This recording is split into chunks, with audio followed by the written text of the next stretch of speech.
Alright, so I want to tell you guys a little bit about my experience coming into Jamaica during this COVID pandemic and how Jamaica has managed to keep their cases so low. I'm going to tell you a little bit about the entire experience. So it starts 72 hours before you even enter the country. You have to submit an application for approval from the Jamaican government to enter the country. Essentially, the application is asking you questions that would indicate whether or not you may have COVID. So have you been in contact with anyone who's been diagnosed within the past 2 weeks? Have you traveled out of the country in the past 6 weeks? Are you experiencing any symptoms of your own that may indicate that you have COVID? And if you answer no to all those questions, then they will send you approval to enter the country. You need that approval in order to board your flight. So if you haven't downloaded the app or if you haven't filled out the application, don't even think about going to the airport. Once you get to your gate, someone is going to come around and check that confirmation code that you received from the Jamaican government. And once you board the plane, they'll hand you your immigration papers, as with most international flights. And so once you make it to the airport here in Jamaica, I landed in Montego Bay. Someone will enter the plane in full, medical gear, and they will go on the intercom and explain to you what to expect throughout the entire offboarding process. As soon as you get off the plane, you will be greeted with a nurse and a soldier, and the soldier is sanitizing you while the nurse takes your temperature. She hands you a piece of paper. You need to carry that little tiny slip of paper with your temperature all throughout all the checkpoints. And so the very first checkpoint after that is you sit down, and it's just so much commotion, so many people moving through. You sit down in front of a woman who will ask you all of your questions that are on your immigration paper. They already know the answer. They just want to make sure. They want to confirm. They'll write it down. So where will you be staying? How long are you staying? What's your phone number? And at that point is when they tell you, do you agree to a 14-day quarantine by entering the country? And there's no ifs, ands, or buts, even after you receive your results, because they will test you, the full COVID test. So she informs you that you have to stay in quarantine for 14 days, and there's no ifs, ands, or buts about it. Guys next to me were like, but we're only here for 3 days. And she was like, well, then stay in your hotel room. So that's the first checkpoint. And then the next checkpoint is immigration. So you hand them that paper that you filled out on the plane, and they'll check it out and all that stuff. You hand them your passport. Next checkpoint is where you go and you tell them your name. They'll yell it back down the line, and someone will come up with this little baggy test kit, and it'll have vials in there, and it'll have all your information already in there. All you told them was your flight number and your last name, pretty much, and they already have that ready for you to go.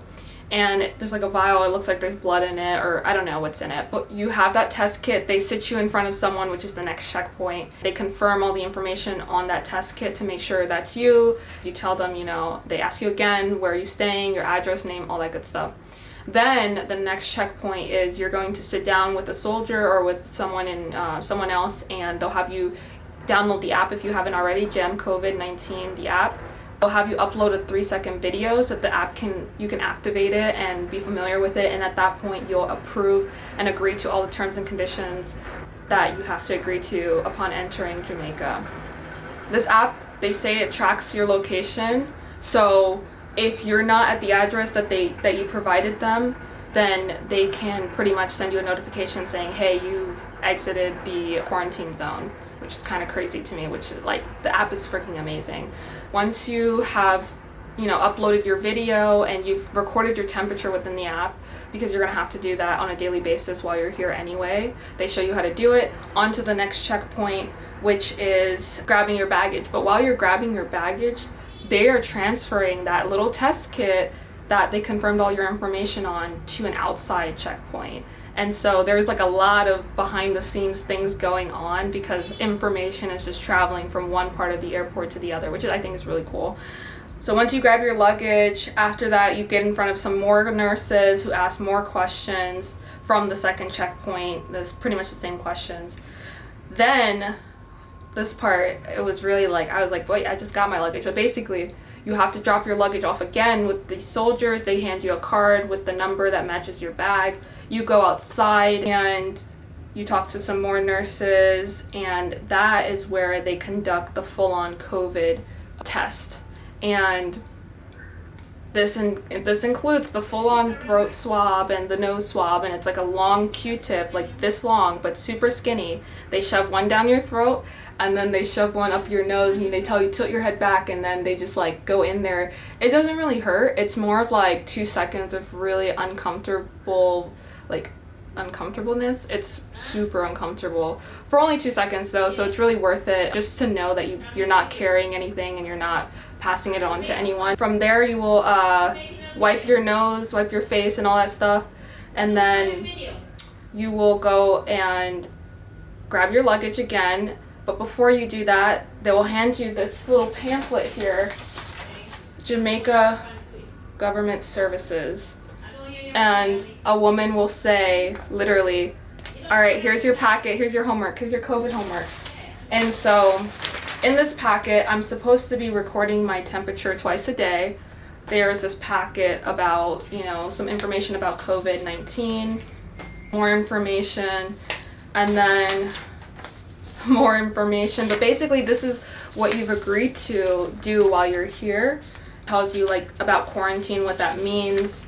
It tells you why they're doing it, how to home quarantine, and if you come into contact, what to do, environmental controls, all that good stuff. And then this is the actual homework portion of it, as if that wasn't enough. But basically here they want you to sign it, and they want to know who you've come in contact with while you're here. Even if you're under quarantine, sometimes you do have to come into contact with people. For example, if you're at an Airbnb or if you're at a hotel and someone has to come into your house or come into your space, pretty much, you have to keep track of any visitors that come to your home.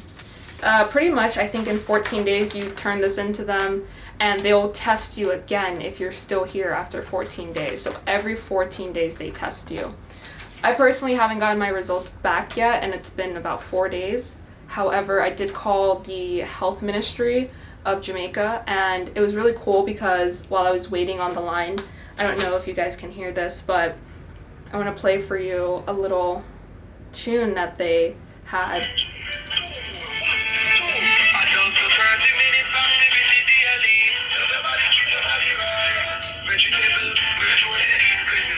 Anyway, so what they're saying, it's a song that they put together, and it's like saying love and treat your body right, exercise daily, put good stuff into your body, and wash your hands daily. So it was a really cool tune that they made while I'm waiting to speak to someone about my results.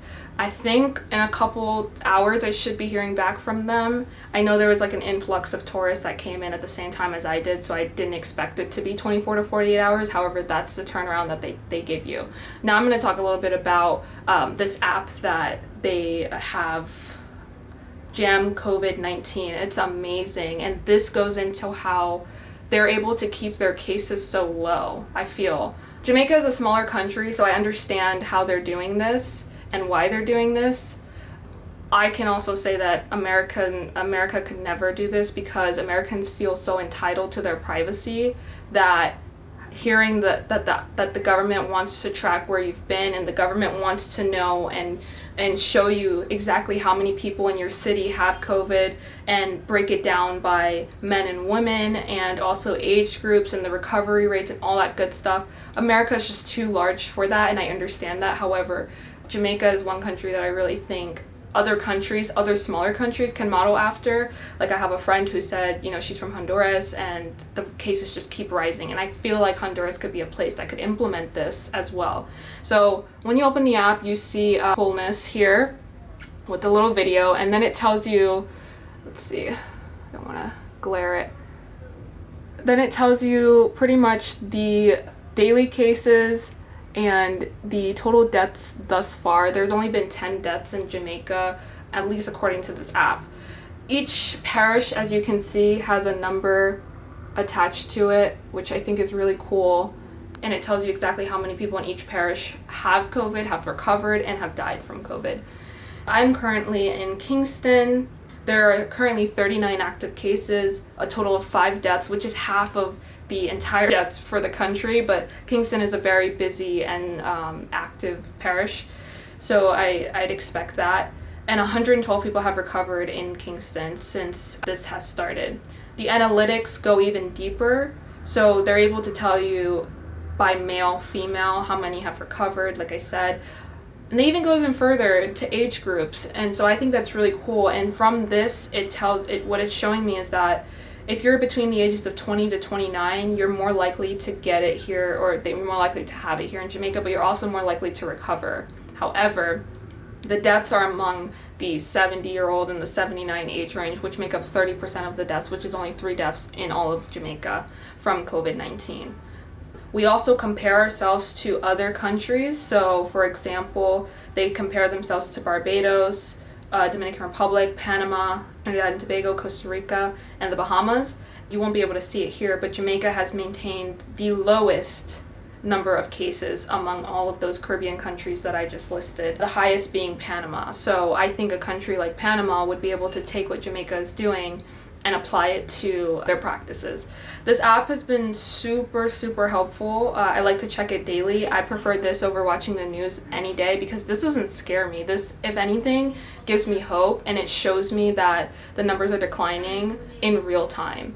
I don't contribute all of, Jamaica's success when it comes to COVID to this application. I consider most of it being their efforts at immigration and their efforts with the tourists that are coming into the country and monitoring their movements around the country. Even if they're not obeying the quarantine rules and regulations, at least they're able to know where they've been, and they're able to contact anyone in that area that has been in contact with that person, and pretty much nip it in the bud before it even spreads anywhere. It all goes back to the whole tourism aspect of this.